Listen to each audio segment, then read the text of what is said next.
necesitamos sentirnos llenos. Lo bueno se nos escapa en cualquier momento. Tienes que intentar luchar por seguir tus sueños. Sin olvidar mantener los pies en el suelo. Hey guys, I'm doing this video because I had an idea for a technique that I wanted to try out, and I actually wanted to do this on uncut video, so we'll see how this goes. But the idea is that this is something for people who are learning a language and they have trouble trying to find opportunities to practice that language. I know there are all sorts of apps. I actually did one of my last videos was on Hello Talk, and I've been loving Hello Talk even as an introvert. It's good for me. I don't have any complaints about things like that. But sometimes you're busy, or maybe you can't find a good person to chat with or whatever, or you just want some extra time for talking, for speaking.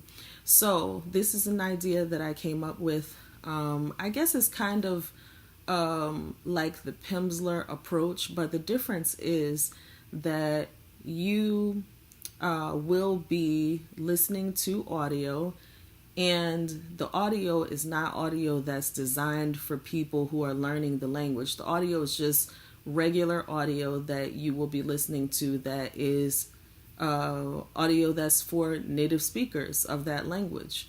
So I'm actually using TED Talks, and what I'm doing is I listen to about 30 seconds to 1 minute of the audio first.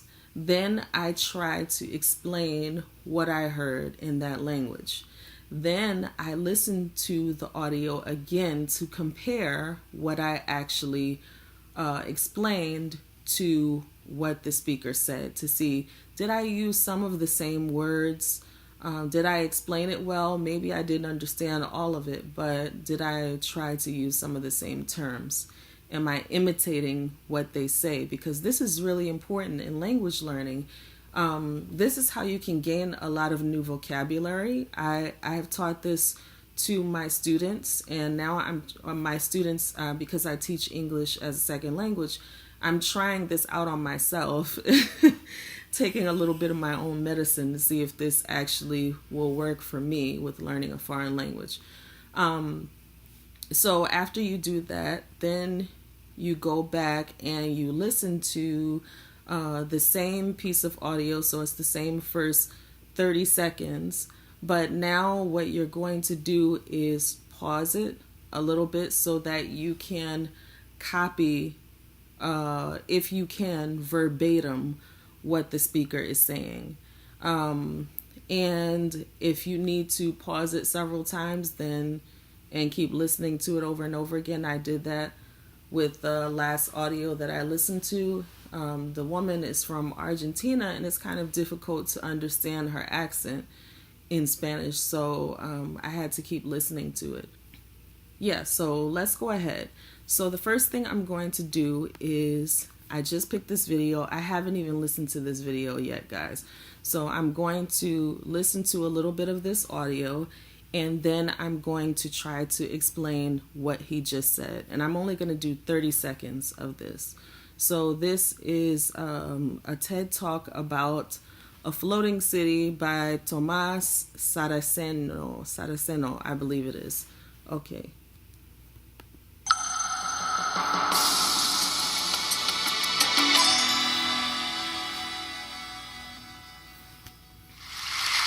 So you definitely want to make sure that you take the subtitles off. Este es mi lugar favorito en la tierra, el Salar de Uyuni en Bolivia. Y cuando queda cubierto con una fina capa de agua, las nubes se reflejan, y hay días que uno siente como si se flotara entre las nubes. Pero hay días que el horizonte desaparece y ya no existe ni el arriba ni el abajo. Uno se siente inmerso en algo más grande. Y fue allí que una noche, en medio de un sueño, me desperté y vi que también las estrellas se reflejaban sobre el agua. Y esto no era un sueño, Era como si uno pudiera caminar sobre las estrellas. A cada paso que daba, las estrellas reverberaban bajo mis pies. Era como sentirse flotando en el universo, en medio de nubes de galaxias. Pero lo que flota hoy en día no son solo nubes de galaxias, sino también nubes de plástico. Okay. So that was the first 30 seconds of the audio, and now I'm going to try to explain in Spanish what I think he said.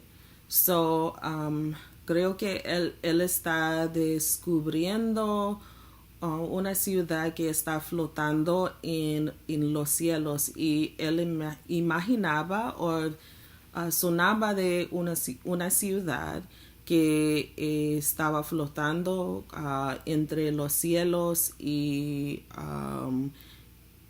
él podía ver las estrellitas. So that's my attempt to try to explain in Spanish and use the same words. I'm not sure I was successful, so I'm going to go back and listen to it again and try to see what I was able to imitate. So I'm hearing now that he is using a lot of words that I did not use to explain, and now actually I'm understanding a lot better than I did the first time. So this is a good exercise for comprehension. Yeah. So now I'm going to try to listen and imitate what he says verbatim, which is a lot harder. So here goes, because it goes really fast. People say a lot of words in a few seconds. Este es mi lugar favorito en la tierra. Okay. Este es mi lugar favorito en la tierra. Este es mi lugar favorito en la tierra. El Salar de Uyuni en Bolivia. El Salar de Uyuni en Bolivia. I think that's what he said.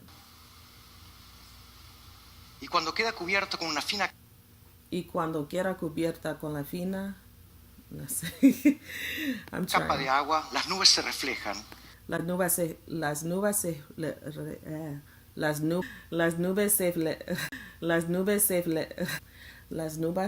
reflejan. Y hay días que uno siente como si se flotara.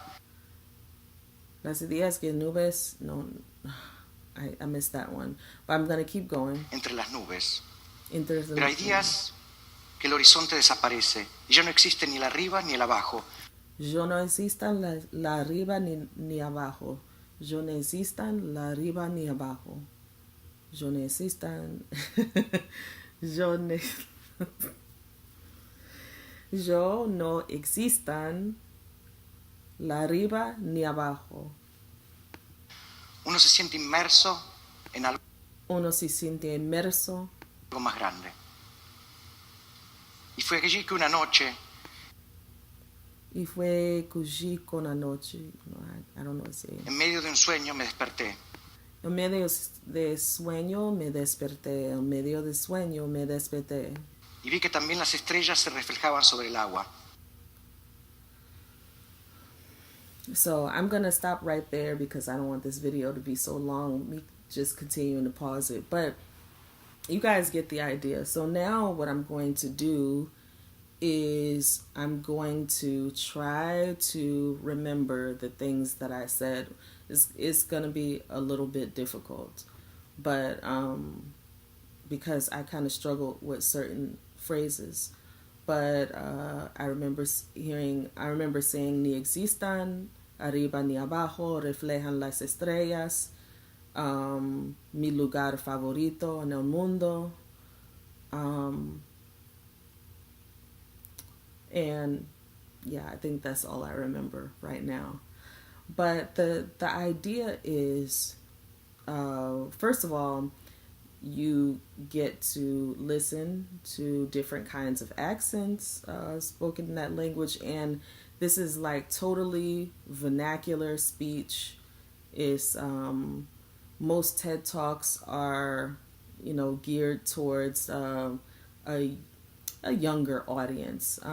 So they're not really trying to talk over your head. They are really trying to inspire people. So the language is for this generation, and also I think another good thing about this exercise is that you're gaining vocabulary, and you're also correcting your accent, and you're doing all of this while getting practice speaking. Obviously, I need this with Spanish because I'm not using Spanish every day. So I'm going to continue to do this exercise, and I will do an update video maybe next month. I'm just going to keep doing it so that I can get really good at it. And then next month I will do a progress video or an update video to let you guys know how this is working. But if anybody tries this out, then